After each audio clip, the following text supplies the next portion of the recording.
kalau itu ilmu itu adalah alat, maka jangan dijadikan sumber kebenaran. Jadi ilmu itu adalah alat untuk membaca al-haq, membaca kebenarannya Allah, bukan sumber kebenaran. Ini termasuk perkara usul, ini termasuk perkara pokok gitu. Sebab kalau kita itu memasukkan ilmu itu sebagai sumber kebenaran gitu. Makanya kalau tadi dalam kitabnya Kiai Soleh Jana tadi itu termasuk satu di antara 6 sumber kekufuran. Hati-hati. Satu di antara 6 sumber kekufuran. Apa itu alibtu al-adi? Jadi meyakini, jadi kalau di kitabnya itu sebutnya meyakini adanya hubungan antara makan dan kenyang. Wareg mergo apa? Wareg mergo mangan. Nek ngelak, nek haus minum. Nek sakit pergi ke dokter atau minum obat. Nah, dalam kitab ini termasuk satu di antara 6 sumber kekufuran. Kok iso? Kenapa kok bisa dikatakan sebagai sumber kekufuran? Kenapa? Kowe mangan iso wareg itu karena rahmatnya Allah lewat makanan. Jadi ketika kowe mengatakan saya kenyang karena habis makan pecel, baru makan spaghetti, baru mangan BTS apa sing wingi di BTS apa BST? BST apa BTS? Wis kuwi lah pokoke lho. Kok tidak menyebutkan rahmatnya Allah tidak menyebutkan rahmatnya Allah, wis termasuk kekufuran. Kurang ajar. Lho iya. Gusti Allah sing marak kowe iso kukur-kukur, kowe iso adus, kowe iso mangan, kowe iso pating pentalit, tidak kamu sebutkan jasanya sama sekali, kurang ajar gitu. Nah, termasuk juga ketika kita membahas corona. Ini koyone jamak ya, umat Islam koyone banyak yang mengalami. Maka ini perlu kita sadari bahwa ketika kita bahas corona, entah kowe iki aliran pro kesehatan atau kowe iki kelompok konspirasi kowe mau. Kok kowe gak nyebut Gusti Allah sama sekali ya wis termasuk kufur. Hati-hati. Zaman samu dunia ini lahir dengan sendirinya, tercipta dengan sendirinya. Kan ada Gusti Allah juga kan. Jadi waduh, orang Islam kok membahas sesuatu kok tidak ada Allahnya iki, waduh. Ini makanya termasuk perkara pokok. Nah, terus apa berarti ilmu ini gak penting? Terus rasa medis loh. Terus apa? Kemudian prokes kita abaikan saja. Gak usah nganggo masker. Yo gak ngono. Bukan kayak gitu. Lah yo gak nganggo masker. Yo iki beda iki. Kok ora omong iki yo nganggo masker meneh gitu loh. Ini sengaja ya, mau master mah ngomongnya wau. Mesake engko sing rekam bingung nek nerjemahke. Tapi enggak selain itu supaya apa wong liya iki ben roh ngono. Nek sing menyampaikan raine welek. Gini, kenapa apa ya? Ini jangan suatu hal yang berat saya sampaikan, tapi perlu saya sampaikan juga gitu. Jadi saya tuh dulu termasuk orang yang enggak pede dengan kamera, aku sadar, aku bisa termasuk orang yang keluarnya termasuk orang yang gak terima dengan ketentuan Gusti Allah. Ya Allah, ya Rabbi, dulur-dulur kula lho. Saudara-saudara saya tuh ganteng-ganteng kabeh ya Allah, bagus-bagus kabeh lho. Wahyu-wahyu kabeh, sing elek aku tok lho. Ini dhisik pernah mengalami fase ketidakterimaan seperti itu pernah gitu. Ya delok pada dulur-dulur ganteng-ganteng kabeh, ayu-ayu kabeh lho. Sing elek sak anake mbah kula niku, baik dari abah maupun dari umi. Wah nek dhewe aku. Nek sing ngertos napa presenter dhisik tau delok siaran RCTI ada presenter jenenge Iqbal Faizal, itu anake budhe kula. Gantenge kaya ngono, artis Bollywood jare. Lah itu dulur-dulur kula bangsa ganteng-ganteng kabeh bangsa ayu-ayu. Walek dhewe kula. Dulu tuh saya pernah pada fase tidak terima dengan ketentuannya Allah. Kuwi ku gadah salah nopo to Gusti Allah dikeki rayu walek dhewe gitu. Tapi ternyata ya alhamdulillah suwe ning suwe ternyata dari kekurangan ini menjadi satu hal yang positif. Nah makanya saya termasuk juga seperti ini tuh mudah-mudahan menjadi asbab ben wong liya bersyukur. Delok sing ngomong raine walek lho, ra iku bagus. Wong walek wani ngomong kebenaran, berani menyampaikan ayatnya Allah sing nek raine ganteng-ganteng lho kon dakwah sini-sinan lho. Besok takoki Gusti Allah. Wong saya raine wajur kaya ampiang ngene. Pede toh menyambut. Karena apa ini? Ya saya menyampaikan ayatnya Allah. Gak enak istilah minder-minderan wis gak enak. Lewat lah kudu lewat. Soalnya kowe wae digawe sempurna. So tak tuntut Gusti Allah. Gusti Allah ora raine elek lho, menyampaikan benar. So liyane bagus-bagus lho. Menyampaikan ngajak bertauhid, ngajak sujud marang Gusti Allah do wegah. Kula mboten trima Gusti Allah. Kula nyuwun ganjarane.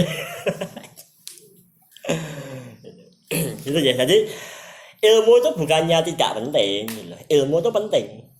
Rasulullah mengajarkan juga kan. Orang yang beriman dan berilmu Allah akan menaikkan derajatnya ke beberapa derajat. Nah, tapi soal COVID ini, gitu, mari jadikan ilmu kedokteran, ilmu medis, ilmu kesehatan, kita letakkan posisinya sebagai alat untuk membaca Iqra gitu, membaca kehendaknya Allah ini bagaimana sih? Terus berikutnya yang harus kita ketahui, yang harus kita mulai jadikan keyakinan adalah tentang kematian. Jadi COVID ini menyebabkan bangsa Indonesia secara umum terbelah menjadi dua kelompok. Ya ora mikir COVID tok ya. Kayaknya apapun Indonesia ini selalu pro kontra. Wah apapun. Ono video 19 detik. 19 detik ono sing pro ya ono sing kontra. Terus apa? Kejadian apapun selalu pro dan kontra. Soalnya pilpres tekan seprene, dampaknya tekan seprene. Nah kalau untuk COVID ini setidaknya kan ada dua kelompok. Yang satu pro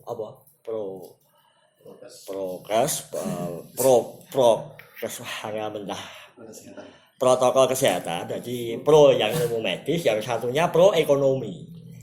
Ya nah. Jadi siji menekankan tentang kesehatan, yang satu menekankan enggak koyo ngene terus ekonominya ambruk. Nah, masing-masing ternyata kalau kita lihat masing-masing ini punya kekhawatiran yang sama. Wedi mati, takut akan kematian. Jadi yang ya ini tidak semuanya ya, cuma koyo niki akar dasarnya yang menggaungkan tentang pentingnya protokol luput sithik bahaya.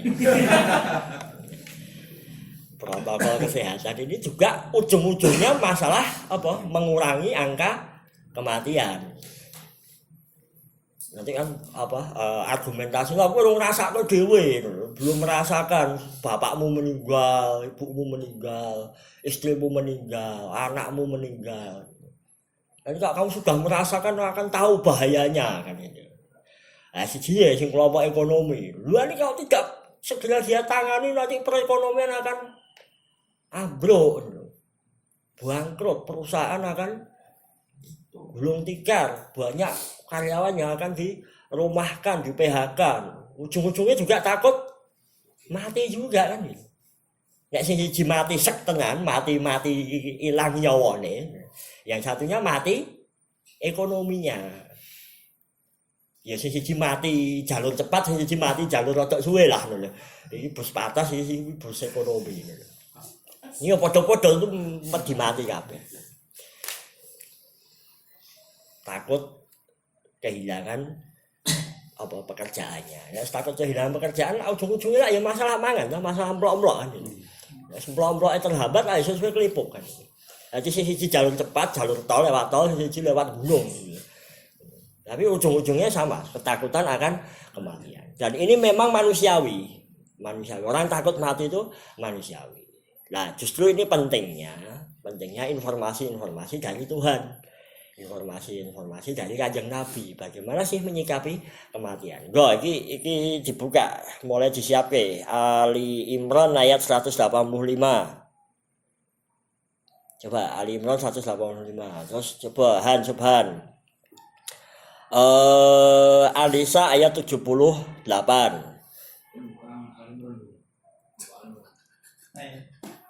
Terus coba berikutnya coba disiapno. Al-An'am ayat 3. Pun sing pun kepanggih, ayo Ali Imran 185 coba. Tiap-tiap yang berjiwa akan merasakan mati. Nah. Dan sesungguhnya pada hari kiamat sajalah disempurnakan pahalamu. Nah. Barang siapa dijauhkan dari neraka dan dimasukkan ke dalam surga, maka sungguh ia telah beruntung. Kehidupan dunia itu tidak lain hanyalah kesenangan yang memperdayakan. Nah, ini. Jadi setiap yang berjiwa pasti mengalami kematian. Kullu nafsin dha'iqatul maut. Nah, ini yang harus diperhatikan. Jadi kowe meh jalur cepat apa meh jalur lambat ya ujung-ujungnya bakal mati. Terus ini ayat ini nanti redaksi hampir mirip bisa kita jumpai di Al-Anbiya ayat 35, terus Al-Ankabut ayat 57. Redaksinya sama. Setiap jiwa pasti akan mengalami kematian. Ya, sing An-Nisa 78, sing pun kepanggih. Bismillahirrahmanirrahim. Dimanapun kamu berada, kematian akan mendapatkan kamu. Kendati pun kamu berada di dalam benteng yang tinggi dan kokoh. Jika mereka memperoleh kebaikan, mereka mengatakan ini dari sisi Allah. Dan jika mereka ditimpa sesuatu keburukan, mereka mengatakan ini dari engkau Muhammad. Katakanlah sesungguhnya katakanlah semuanya datang dari sisi Allah. Maka mengapa orang-orang itu, orang-orang munafik, hampir-hampir tidak memahami pembicaraan sedikit pun. Nah, hati, ini ancamannya apa? Munafik kan gitu. Nek gak mudeng ayat iki, gak roh ayat iki, apa? Warningnya dari Allah apa? Orang munafik, hati-hati. Coba diulang pelan-pelan dari depan. Dimanapun kamu berada, Ya. kematian akan mendapatkan kamu. Ya. Kendati pun kamu berada di dalam benteng yang tinggi dan kokoh. Nah, jadi dimanapun kamu berada, kowe ameh delik ning ndi wae gitu. Wah, iki Covid. Ngungsi ning bulan. Nyewa planet. Ah, wah nyewa planet mau piye. Ning Mars apa ning Jupiter gede ya Jupiter. Slow saja. Maka kematian tetap akan mendatangimu. Bener kowe melarikan diri ke bulan, kowe ora kena Covid lho. Tapi besesek kentekan oksigen ya mati juga kan diri. Apa selangnya kejepit lawang pas kowe metu saka pesawat luar angkasa selangnya kejepit. Enggak mati kelipung juga kan diri. Ora kena Covid tapi matine kentekan oksigen. Terus berikutnya jika mereka memperoleh kebaikan, maka mengatakan ini dari sisi Allah. Dan jika mereka ditimpa sesuatu keburukan, mereka mengatakan ini dari engkau Muhammad.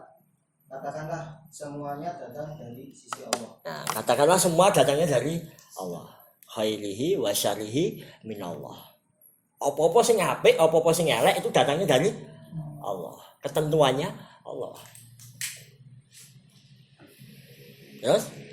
Maka mengapa orang-orang itu, orang-orang munafik, hampir-hampir tidak memahami pembicaraan sedikit pun. Nah, hati-hati ya, hati-hati. Ketika kita membicarakan tentang kematian, kok gak enek sangkut pautan Gusti Allah gitu.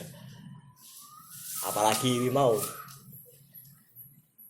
mengatakan nek wis mlayu rono, nek begini tidak akan tersentuh oleh kematian, orang mati. Oh, saya akan mengungsi ke bulan. Wis ning bulan awake dibuntal master. Master kabeh di labuan. Nek wayahe mati. Yo coba nama ini bicara ayat 2, ayat 2. Al-An'am ayat 2. Terus berikutnya coba Al-Waqiah ayat 60. Dialah yang menciptakan kamu dari tanah, kemudian dia menetapkan ajal kematianmu dan batas waktu tertentu yang hanya diketahui olehnya. Ya. Namun demikian kamu masih meragukannya. Ya. Coba balen. Dialah yang menciptakanmu dari tanah, kemudian dia menetapkanmu ajal kematianmu. Kemudian dia Allah menetapkan Ajal kematianmu. ajal. Jadi kematian adalah sesuatu yang sudah ditetapkan ya.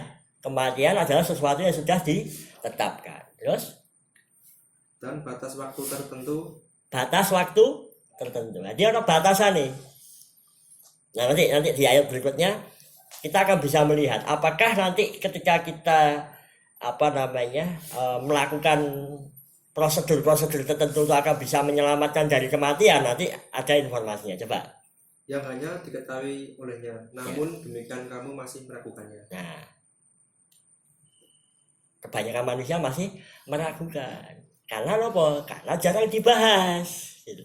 Karena pembahasannya tidak menggunakan informasi dari Quran dan dari hadisnya Rasulullah. Gitu. Langsung duduk ke masalah virus iki kuwi. Gitu. Gak ana wae blas. Jadi saya dibahas makhluk tok. Allah sebagai wajibul wujudnya ora kebahas. Ya itu masalahnya. Makanya jadi kemudian jadi meragukan. Ya berikutnya Al-Waqiah ayat 60. 56 ayat 60. Kami telah menentukan kematian di antara kamu dan kami sekali-sekali tidak akan dapat dikalahkan. Nah, coba balenono. Kami telah menentukan kematian di antara kamu dan kami sekali-sekali tidak akan dapat dikalahkan. Coba arape. Nahnu qaddarna bainakumul mauta. Bainakum. Di antara kamu. Jadi ada juga nanti bisa juga diartikan sebagai masing-masing. Baina itu kan di antara kan, baina di antara. Tapi bisa juga diartikan masing-masing. Jadi setiap menungso kuwi sudah ditentukan ajalnya. Kemudian berikutnya artinya nih. Dan kami sekali-sekali tidak akan dapat dikalahkan. Nah, sekali-kali Gusti Allah itu tidak bisa dikalahkan. Nah, ini termasuk perkara pokok, termasuk usul. Jadi serasa aneh-aneh ngakali Gusti Allah. Gusti Allah sekersake tidak bisa dilawan.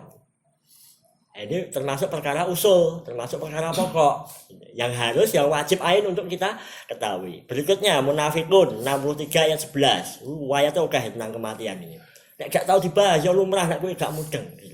Lumrah nek pikiranmu iki ndi pikiranmu kemana-mana. Yo Munafikun 63 ayat 11. Sama coba sing gawa meneh. A'raf ayat 34. Al-Munafikun ayat 11. Dan Allah tidak akan menunda kematian seseorang apabila waktu kematiannya telah datang, dan Allah Maha mengetahui terhadap apa yang kamu kerjakan. Nah, coba Arabnya wajan itu kalau tidak salah di situ sebutnya kaum. Walai yu'akhirallahu nafsan idza ja'a Nafsan ya, di situ sebutnya nafsan ya. Nafsan. Nafsan itu berarti per individu. Coba dibandingkan sama Al-A'raf 34. Ya sudah ketemu. Kalau di situ disebutnya nafsan. Nafsan itu per individu. Per individu ternyata budgetnya artinya mau ditetapkan kematiannya terus dan Allah Maha mengetahui terhadap apa yang kamu kerjakan. nah sudah ditetapkan nafsan itu berarti setiap diri sudah ditetapkan kematiannya. Lebih tajam lagi di Al-A'raf ayat 34 coba.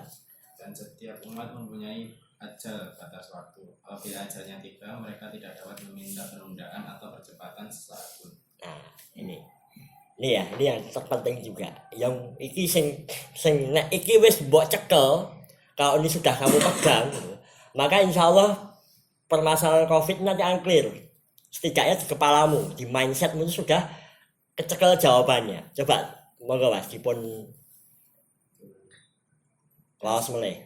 Dan setiap umat mempunyai ajal batas waktu. Apabila ajalnya tiba, mereka tidak dapat meminta penundaan atau percepatan sesaat. Arabnya coba. Walikuli umatin ajal. Umatin. Di situ disebutkan umatin. Tadi nafsan, ini umatin. Tadi ditetapkan apa? Ditetapkan per individu. Kalau ini bahkan umatin. Itu kan umat Mas, itu ditentukan ajalnya. Loh, dan umat itu kan kumpulan manusia, kolektif kan? Kolektif aja sudah ditentukan ajalnya. Umat itu sudah ditentukan ajalnya. Jadi setiap peradaban, kalau kita bahasakan dengan bahasa sekarang, umat itu bisa juga diartikan sebagai peradaban yang tidak bisa dimajukan atau dimundurkan. Nah kalau umat aja sudah ditentukan nasibnya oleh Allah, gak iso dijok, gak iso diundur, apalagi per individu. Nah, bukankah umat itu juga terdiri dari individu yang berkumpul kan? Ini kita bisa melihat sejarah kita Indonesia dulu ada kerajaan yang namanya Majapahit, didirikan oleh Raden Wijaya. Raden Wijaya adalah menantunya dari Prabu Kertanegara, kerajaan Kediri. Kerajaan Kediri diserang oleh diserang oleh besannya Raja Rojo Jaya Katwang dari Glang-Glang. Nah terus kemudian Jaya Katwang ini diserang lagi oleh Raden Wijaya. Kemudian berdirilah Majapahit. Ternyata setiap kurun itu ada waktunya. Coba yang kerajaan Majapahit gak enak. Bahkan reruntuhannya pun sekarang masih dalam proses penelitian. Saya mau bekas keraton nih Majapahit ini dia para peneliti arkeolog ijek goleki. Oh pasti ning kene, keratone ning kene, rajane nek lungguh ngadepi rakyat itu ning kene. Itu pun masih menjadi penelitian para arkeolog. Terus kemudian berikutnya setelah kerajaan Majapahit ada kerajaan Demak. Begitu seterusnya sampai kemudian Belanda datang kan. Belanda datang kemudian muncul Republik Indonesia. Maka juga termasuk kita harus meyakini bahwa Republik Indonesia ini pun juga ada umurnya. Kan kaum. Nah, perkara umure ngontek karo kiamat wis beda cerita ngono. Nah, makanya di sini tergantung gitu. Kita membaca gitu. Apakah umurnya Republik Indonesia ini tamat habisnya itu nanti setelah gara-gara COVID, apa gara-gara kiamat, apa gara-gara korupsi ini terlalu nemen gitu. Akhirnya muncul distrust, ketidakpercayaan rakyatnya kepada pemerintahannya atau bagaimanapun. Nah itu tugas kita sebagai rakyatnya ini untuk membaca. Tapi sebagai bentuk keyakinan bahwa Republik ini pun juga nanti ada umurnya. Ada masanya. Yang tidak bisa dimajukan dan tidak bisa dimundurkan. Jadi misalkan lah, saya mulai tak contoh aku aja, tak lihat kowe tak contoh tak malah rasa turu. Misalkan saya Muhammad Sofwan, Musof, coba plesetnya Mussolini loh, gitu. Apa engko dadeknya Muso, nganggo F ya. Ditetapkan misalkan ditetapkan umurnya misalnya berapa tahun berarti 2 tahun lah orang antek misalkan. Jadi ketika misalkan umur saya 40 ditetapkan oleh Allah maut saya umur ini gak iso dijokke atau gak iso diundurke.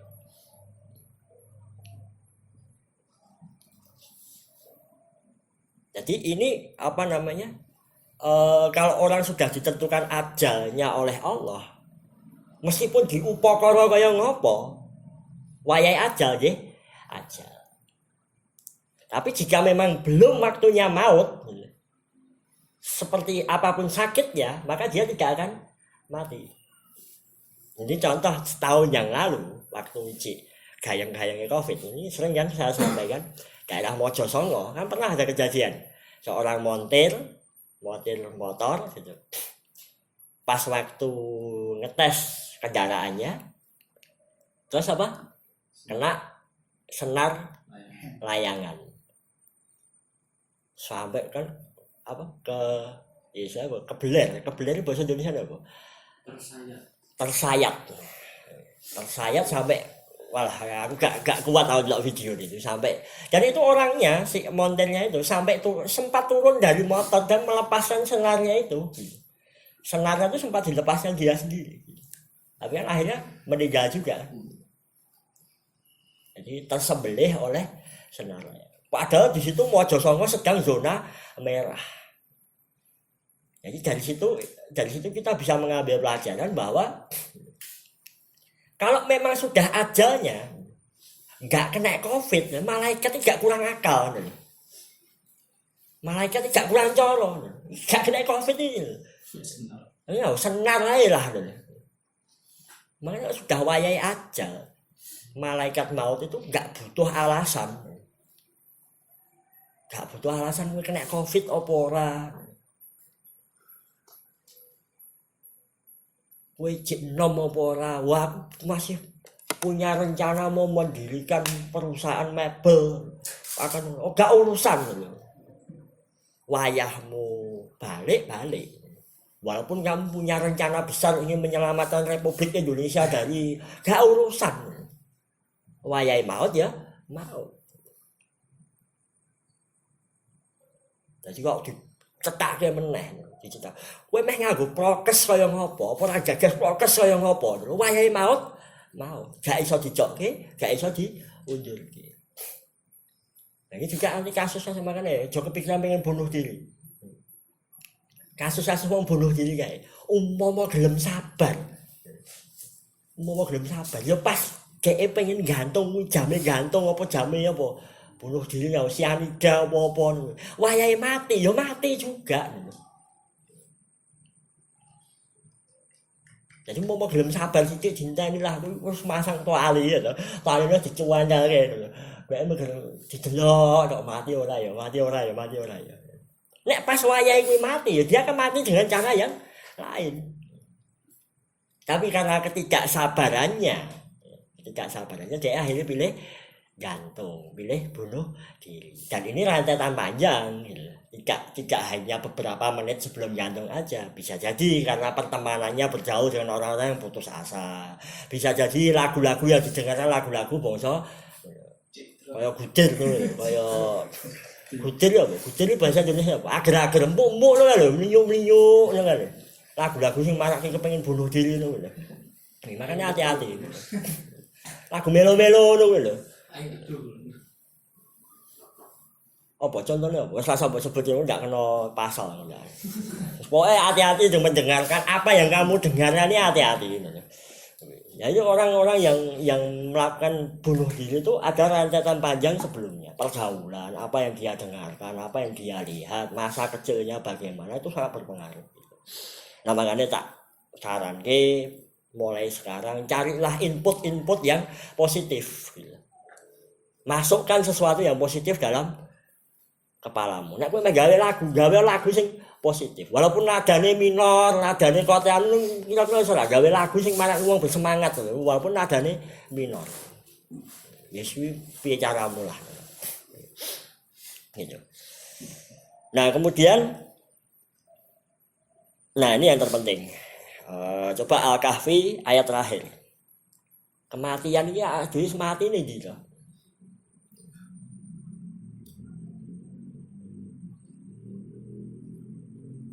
Al-Kahfi Quran 18 ayat 110 terakhir.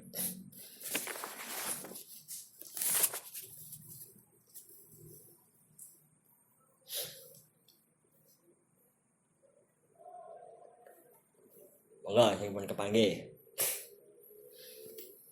Bismillahirrahmanirrahim. Ditutup ya. Katakanlah Muhammad, Sesungguhnya aku ini hanya seorang manusia seperti kamu dan telah menerima wahyu bahwa sesungguhnya Tuhan kamu adalah Tuhan yang Maha Esa. Maka barang siapa mengharap pertemuan dengan Tuhannya, maka hendaklah dia mengerjakan kebajikan dan janganlah dia menyebutkan dengan suatu pun dalam beribadah pada Tuhannya. Ya. Barang siapa mengharapkan perjumpaan dengan Tuhannya, dengan Robnya, faman kana yarju liqa'a rabbih. Faman kana yarju itu artinya ngarep-arep, liqa itu seperti ini, berhadap-hadapan.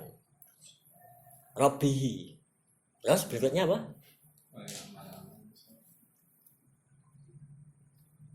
Fal ya'mal amalan sholihah wala yusyrik bi ibadatihi rabbihi ahad. Sapa wonge kang ngarep-arep kepanggih berjumpa dengan Robnya, maka apa? Beramal solehlah. Maka lakukanlah amal soleh. Dan jangan menyekutukan Allah, Robmu, ahada dengan satu pun. Jangan pernah menyekutukan Allah dengan satu pun. Nah, kira-kira berjumpa dengan Allah ini prosesnya apa? Gerbang pertamanya apa? Liqa loh. Kita dikatakan liqa itu berhadap-hadapan, berjumpa, itu ramai berjumpa. Ya kowe pas sholat ini bertemu Allah, tapi bukan seperti itu gitu. Tapi perjumpaan langsung dengan zatnya Allah. Padahal dipakai adalah apa? Yarju. Yarju itu adalah rojak, dari kata rojak, menghargai sebuah pengharapan. Maka bagi mukmin gitu, bagi mukmin kematian ini apa elek?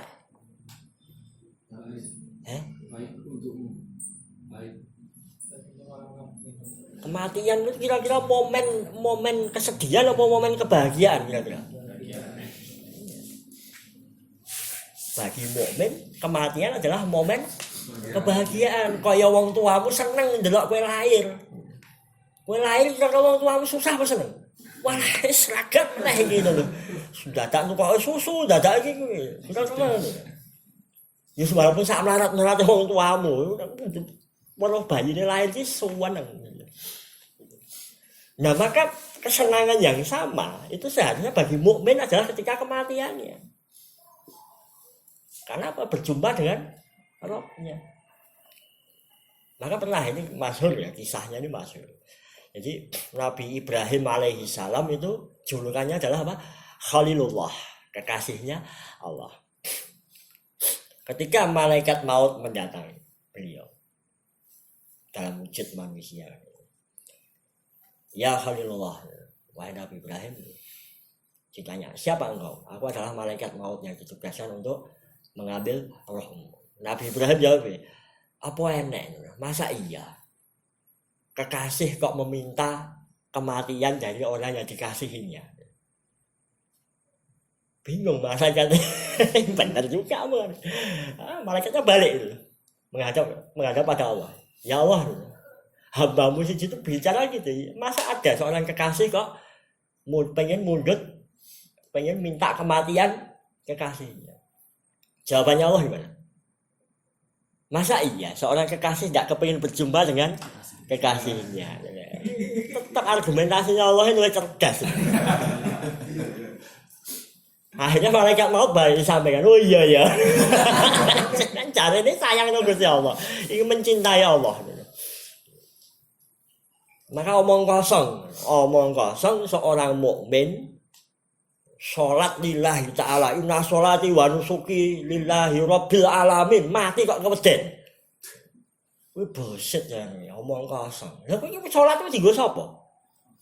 Dienggo Allah kan. Lah kok balik kok angel-angelan. Kira-kira Gusti Allah coba saya minta mati itu kira-kira wedi apa?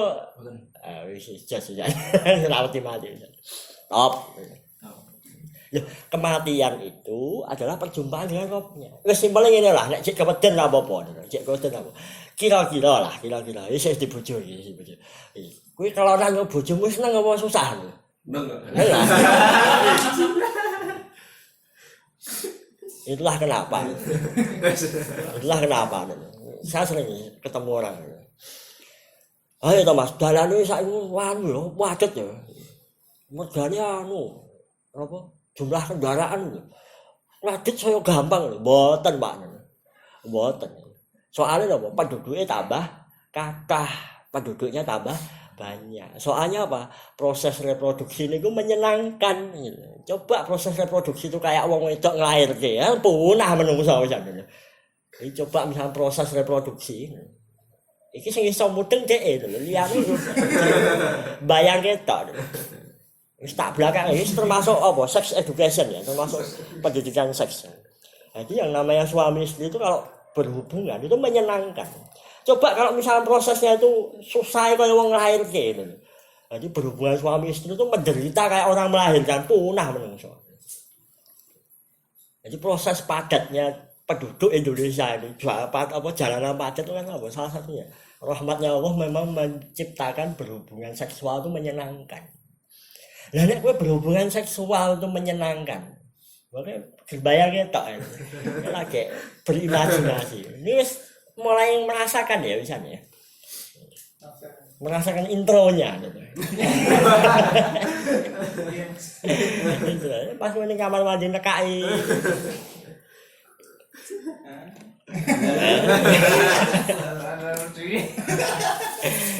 Coba bayang lho, saiki mau kowe lagi berhubungan karo satu orang perempuan yang menyenangkan. Coba sesuk kowe ning surga.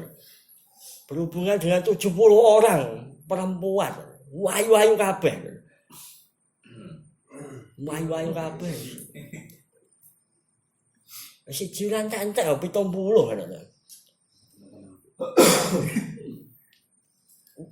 Ngono cek angel-angelan kembali itu. Wis iki nikmat sing mungkin cuma dia aja yang bisa memahami. Coba nikmat yang lain sing gaene ngafe, gaene kafe. Apa? Kuliner, wisata kuliner. Mangan paling enak iki. Bodoh. Sukaraja bodoh, pecel bodoh. Pecel paling enak sak donya sak umur uripmu sing paling enak kuwi. Isuk ning surga iki seluruh makanan enak iki dikumpulno dadi siji. Gak pengen. Pecel 70. Awak Kita mulai. nggih, Pecelnya 70. pecele 70. Ape, pecele tadi 70. Terang entek. Ora entek. Jadi kalau kita itu merasakan kenikmatan duniawi sedemikian nikmatnya, sesuk iki ning akhirat itu ora kebayang. Makanya kok orang kok sampai apa? Sampai takut mati. Itu kan apa? Jarang bahas soal yaumul akhir. Terus genah positif kuwi. Nanti kalau dalam hadis luwih kejem meneh lho. Rasulullah ngendika. Nanti kalian itu akan seperti hidangan yang diperebutkan oleh tangan-tangan yang buas. Ya Rasulullah, apakah jumlah kami sedikit pada waktu itu? Yoga, jumlahmu akeh. Akeh. Tapi jumlahmu yang banyak itu kaya untuk seperti buih di lautan. Buih untuk ya. Gelembung sama gelembung jejer. Tambah gede apa kira-kira pecah? Gelembung sama gelembung bertabrakan jejer. Oh, nek istilah cah cilik fusion. Nek fusion tambah gede. Fusion tambah gede ya. Tapi nek untuk fusion pecah. Ya itulah kondisinya umat Islam saat ini. Umat Islam jejer, rembug agama. Nek ora bolone kerah mesti. Nek ora wong kadang-kadang sak harokah sak padha kanca ngaji wae ya kerah ngono lho. Soalnya beda kanca ngaji. Iki untuk iki jejer pecah, umat Islam jejer. Ribut kuwi mau. Kenapa ya Rasulullah? Karena kalian terhingga penyakit apa? Awahan, hubud dunya wa karahiyatul maut. Senenge po karo dunya. lan wedi mati. Ya ini kerasa ya saat-saat ini kondisi-kondisi kayak saat ini kita ini punya awahan seberapa kuat. Nah, ini memang waya diperiksa, waya dicek gitu. Seberapa kadar awahan dalam diri kita itu kerasa. Mati kok wedi. Ya inilah yang membuat kita, makanya mudah-mudahan adanya PPKM ini menjadi media umat Islam ya asing ini kan lah ini apa tersadar bahwa kematian itu bukan suatu hal yang harus ditakuti.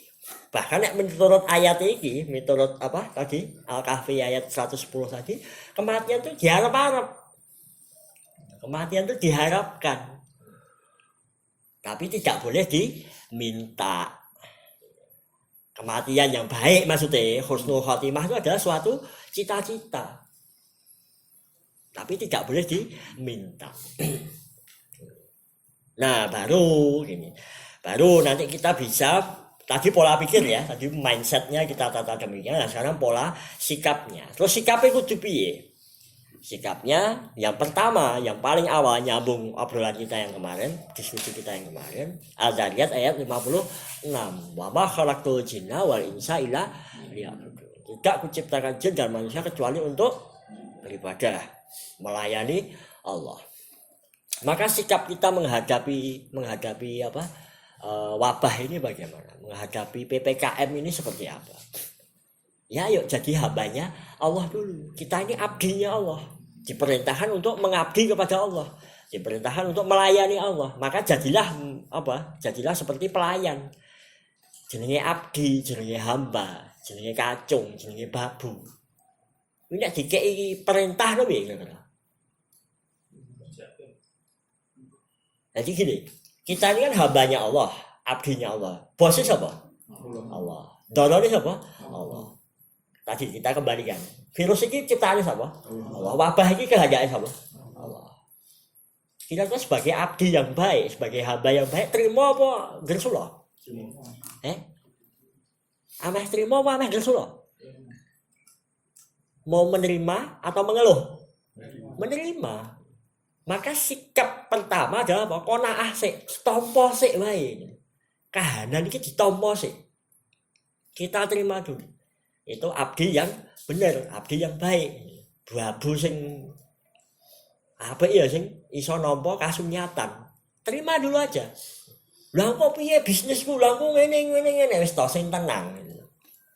Sing tenang. Wong kowe lahir ning donya ora njaluk persetujuanmu kok ngono. Wis iso lahir kok. Rezekimu wis diatur Gusti Allah, mosok kowe gak percaya. Kemudian yang berikutnya coba Ali Imran ayat 191.